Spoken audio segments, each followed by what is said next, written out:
Welcome to Legal 123s with ByrdAdatto. Legal issues simplified through real client stories and real-world experiences. Creating simplicity in 3, 2, 1. Welcome back to another episode of Legal 123s with ByrdAdatto. I'm your host, ByrdAdatto, with my co-host, Michael Byrd. Thanks, Brad. As a business and healthcare law firm, a client call is usually a request for help.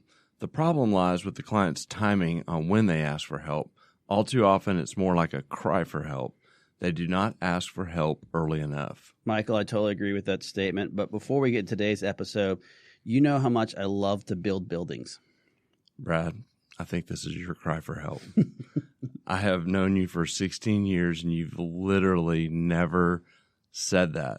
And correct me if I'm wrong, but you've never even built a house, much less a building. Okay, this is all very true. I may not love to build and actually have no real experience in construction whatsoever, but I am fascinated watching how fast homes and buildings go up in a given day in this age. Well, I'm assuming you're referencing our city before Dallas's 2020 officially began, and that would be the tornado in October of 2019, and before COVID, because as we all know, construction has been significantly impacted by, obviously the amount of construction that had to come from fixing the area from the tornado and then with COVID. But really, where are you going with all this? Well, as you know, when you build a home or a building, besides you have to have enough capital to pay for it all, you need to start with a great foundation and the framework, or otherwise, when you're building, it becomes unstable. And we've all heard of these stories where they build this building and it collapses due to some type of defective foundation. Now, what comes to mind, I'm sure all of us remember in 2019 watching those videos of the 18-story Hard Rock Hotel collapse in Vegas while it was under construction. I think it killed 2 people and injured 20 or so more. Yeah, that's right. Actually, it was in New Orleans where the construction was, but since then, there's been a ton of lawsuits going back and forth where the developers and the contractors and the subcontractors are all pointing at each other's. But when you start reading, and hearing what they're talking about, these allegations was there was a failure to design the proper support beams and columns or calculate the proper loads of each floor. And all the plans that were made were changed, and they didn't have the right support in place. And so basically what started off did not match which actually became the overall structure. So we have a guest today. I want to make sure you have not gotten confused, Brad. Our guest's husband builds buildings, but not our actual guest. Oh. Yeah, so I'm hoping you're not planning on asking our guest a bunch of questions about construction. Okay, good point. Well, she probably knows more about construction than the two of us combined, even if she's not doing it herself.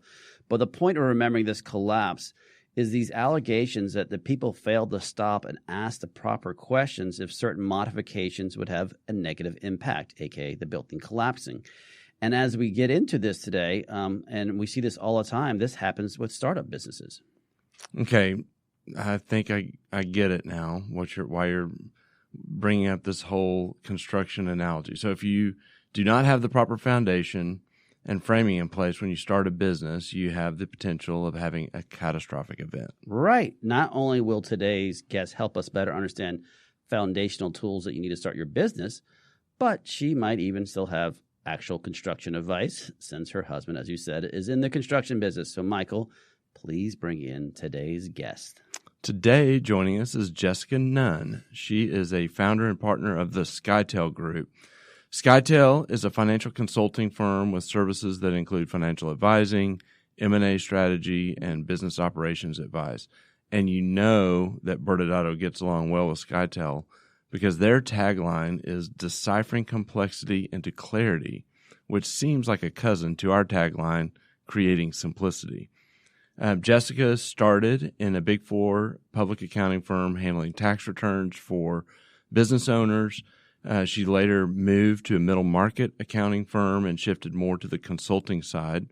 I debated putting this in, but I'm going to be a big boy. She went to Texas A&M, which is really hard to say as a Texas graduate. She has a BA in accounting and an MS in finance. Her husband is Justin in construction, as we just talked about, and like any good accountant, has 2 children, 1 girl and 1 boy. In her free time, whatever that is these days, Jessica claims to enjoy yoga and reading, but I've known Jessica for a long time, and I suspect she really just enjoys geeking out on numbers. Jessica, welcome. Yeah. Thank you. Thank you very much. Yeah, I was a little confused at first, like, wait, should my husband be here? I can do this. Fair enough. Well, Jessica, we're excited to have you join us today. Jessica, as Michael mentioned, we have known you for over half a dozen years, and we'd love to see how you work with our clients and help them, including us. Can you share with the audience your background? Sure. And that half a dozen years surprised me, but I went back and did the math, and you're right. But wow, time flies, huh? Mm-hmm. Yes. Of course you did the math. You're an accountant. Right. So you have to double check everything.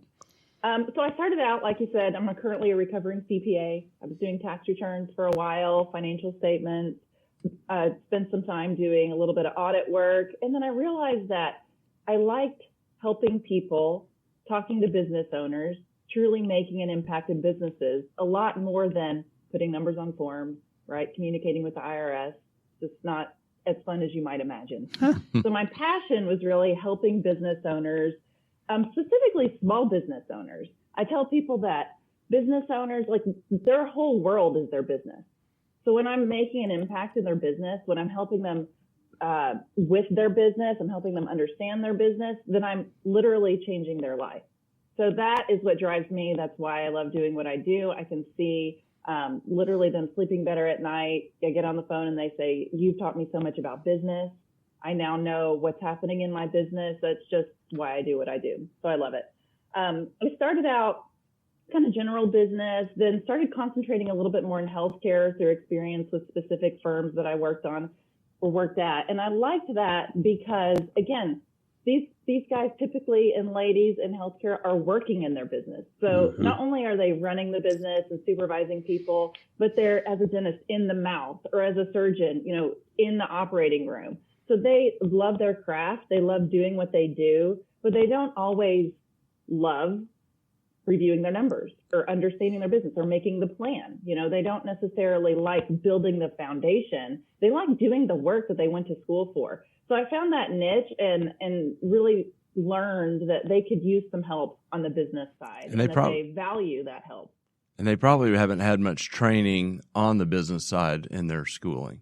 No, shockingly, they haven't, and you hear that a lot. They went to school to do the thing, to do the surgery, to do the dental work, but they didn't go to school to do their QuickBooks or to make a budget or to hire staff. And then it's a shock. Oh, here I am owning a business and I have to learn these things on the fly. So we really try to surround our clients with a team who can support and who can help them to do those things. Well, tell us about Skytale Group. What made you want to start that, and just kind of the story behind that, and a little bit more about Skytale? Yeah, so in my effort to recover from CPA work, I realized that I, again, preferred the consulting world more. When I talk with CPAs now, we work closely with CPAs. I'll say, we don't do tax returns and we don't do financials. And they say, wait, so you get to just talk to people? You get to just do the advisory? And yeah, that's what we do. And then, so they're shocked. Like they feel like, well, I thought you had to do the tax return. I thought you had to do the financials in order to actually do the fun part. So my partner, Ben Hernandez, and I decided that we only wanted to do the fun part. So we work closely with CPA firms. We ensure that the financials are accurate and timely. But then that's where we start. And that's really the part that we love. We think, again, that's the fun part. So we like taking the data, taking the financials, taking the numbers, and turn it into something meaningful for these clients and literally help them run their business with the information. So we started Skytale Group just as an effort to focus on that part specifically. We wanted to let clients know that they don't have to build out a huge team, or they don't have to have an in-house CFO and CEO and COO in order to get world-class advice. That we're there to help even the smallest of businesses with this bigger business and bigger experience thinking. So what I learned is Jessica likes to get the cake and eat it too, and she figured out a way to do that.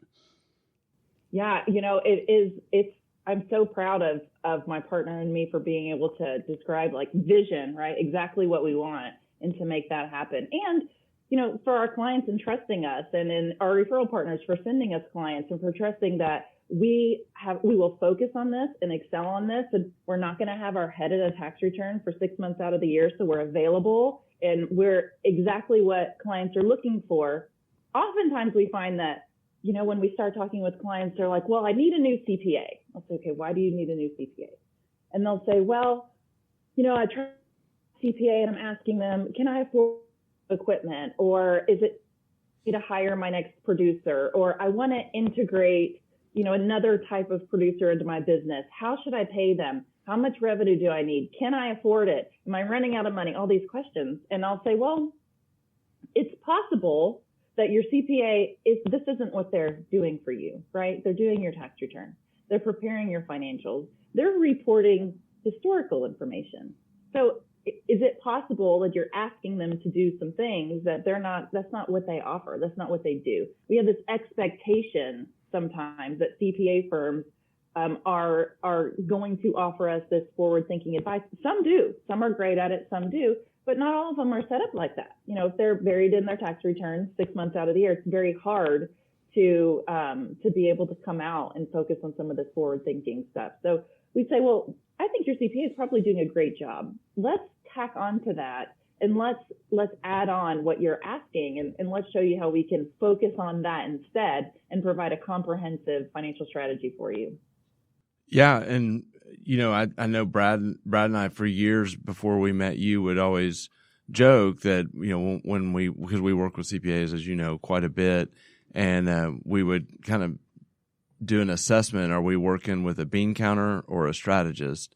And it makes a difference because the bean counters have a function on doing the tax returns, but it's hard to get into a strategy conversation about forward-thinking ideas. And so what's been great is that we don't have to say, well, are you happy with your CPA? If they have a bean counter, we can just introduce them to you guys to get the strategy side of things. Exactly. And Jessica, our theme for this season for the Legal 1-2-3s with ByrdAdatto is, when should I ask for help? And Jessica, based on your unique background and finding your passion, and it sounds like you got yourself in a great situation, with your story that you shared. But can you share a story about maybe when a client failed to ask for help?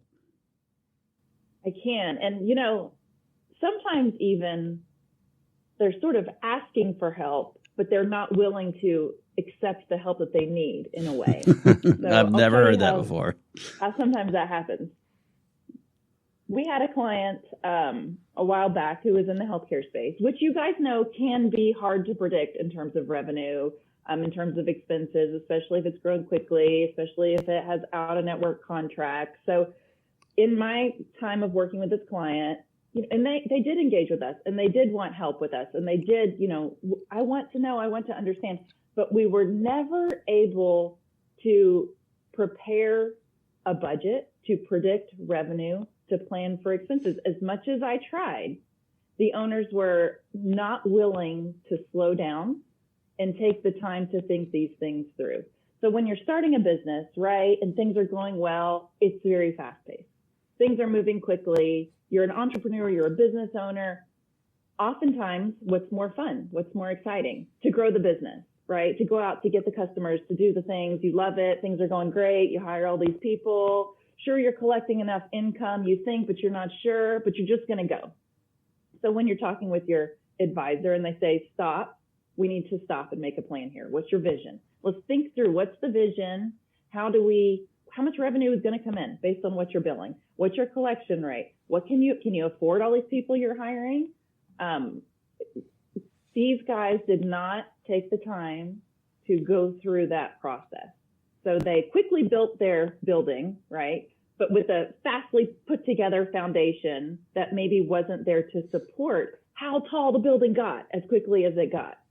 So in the end, we ended up with unpredictable revenue, huge investments in people and space. That's very hard to undo, right? Partners that didn't necessarily agree on how to share money, on how to grow the business, on what happens at the end, right? So we start when we're working with clients, what's your vision? Where do you want to be? And then let's work backwards. So start with a vision. We just started with a go, go, go, and we're just going to hope. And likely there was not good operating documents, partnership agreements, all that, right? I know you guys have experienced that. So we weren't asking for help in taking the time to slow down, really prepare the vision, figure out how to get from here to there. And in my world, I do that by making a financial plan. So we don't make a financial plan. What ends up happening in this case? When you grow too quickly, when you haven't built your foundation, you don't know where you're going, you don't know if you can trust who you're doing it with, and you certainly haven't put together agreements that allow for some of these things to be decided on the front end, then when revenue stops or revenue is paused or something happens to your revenue cycle, you can't pay your people, you can't pay for your space, you run out of money, which is my job is to ensure that you don't run out of money. And I do that by having a clear financial plan. So the term run out of money is like the worst in my world, right? Also, it doesn't go well for your partners. So you end up in partner disputes. You end up getting sued by people, lots of lawsuits, and then your business essentially crumbles to the ground. So that's a story of how, even though we thought we were able to get somewhere and help, the time wasn't taken to make a plan. So what I heard was hope is not a plan. Hope is not a plan. And asking for help is not necessarily getting help, right? Just because you're showing up and having things, you still have to have the discussion. You still have to be willing to make the plan. You said running out of money is not good in your world. It's pretty bad in our world too. Yeah, weird. No, I don't think that's anybody's goal, really. Yeah, and what's interesting too, and I would love to hear your expand on this a little bit, is that people don't realize what a stress fast growth is on cash and how it can really derail a business. And love your thoughts on that particular point. Well, and if a business plans to grow fast, they need to all understand that is the plan, right? So that's part of where we start our conversations. What's your vision? Where do you want to be in 10 years? What's your goal here? What are you trying to do? Where do you want to be in 3 years?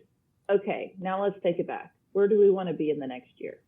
If we want to get to here in 10 years, let's map out what that looks like over the next 12 months. And then we can really think through, even if your revenue is hard to predict, let's start somewhere. How many patients are coming through your door, right? How many procedures are you going to do? What are you going to charge? What's your pricing? Let's start somewhere. We have to start somewhere. And then we can map out the plans for expansion, or when can I hire people based on that growth, right? And when can I move into a new space? When can I buy more equipment? When can I expand? And we can map that out and then show the working capital required for that, right? And you do hear that, there's a high risk of running out of money. You always underestimate the cost of these things. Everyone does.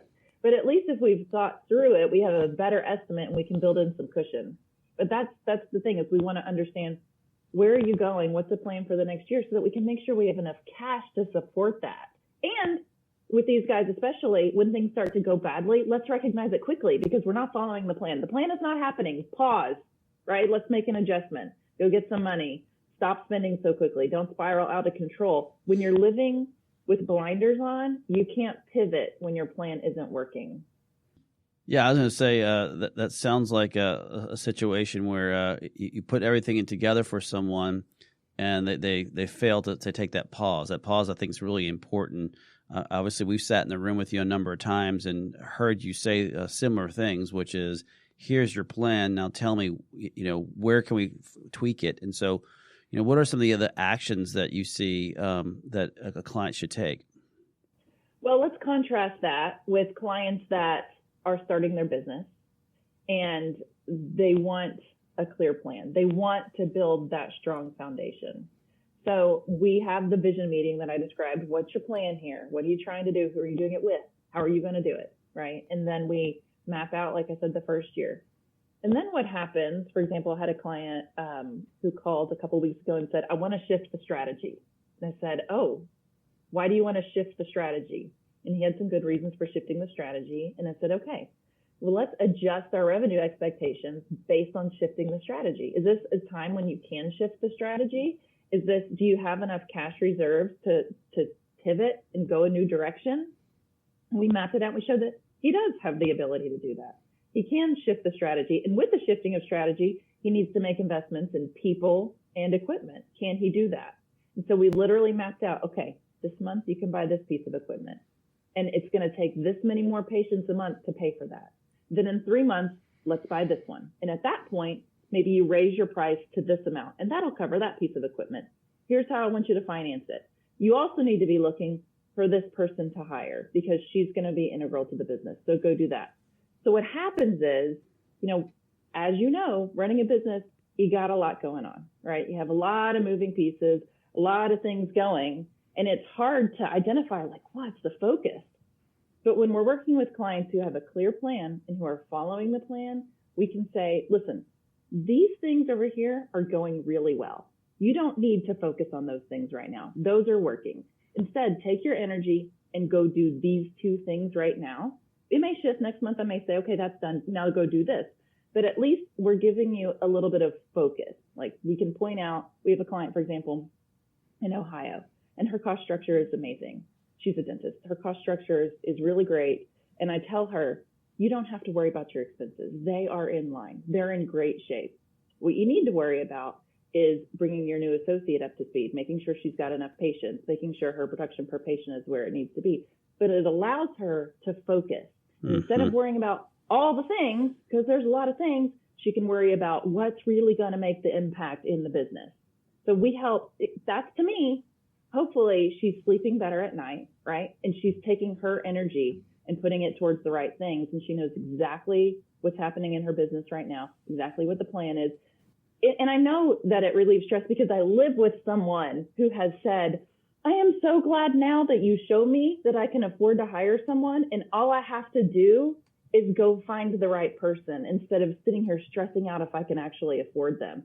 So it's been kind of interesting now living with a business owner too. He'll come in and we had a meeting once where I said, you didn't meet your revenue goal, and he said 3 days later even I was like, gosh, why are you so cranky? And he said, well, I'm just really depressed from our meeting where you said I didn't meet my financial goals. I thought, oh my gosh, I'm impacting lives, good and bad. I need to remember this. Oh, that's great. Well, we're so grateful to have you on the Legal 123s with ByrdAdatto. You're, as always, so insightful. We're going to say goodbye and go into a commercial. And on the other side, Brad and I will share any legal insights from today's episode. Thank you. Thanks, Jessica. Okay, thank you. Thank you so much. Many business owners use legal counsel as a last resort rather than as a proactive tool that can further their success. Why?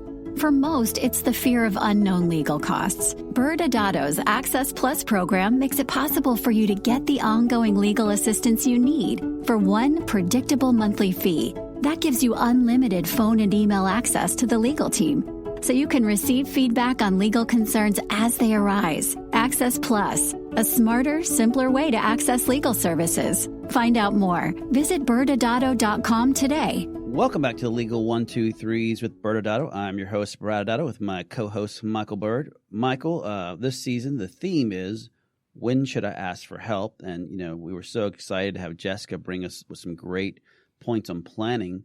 But based on her thoughts, what are some areas that our clients fail to properly consider when they do their actual planning phase?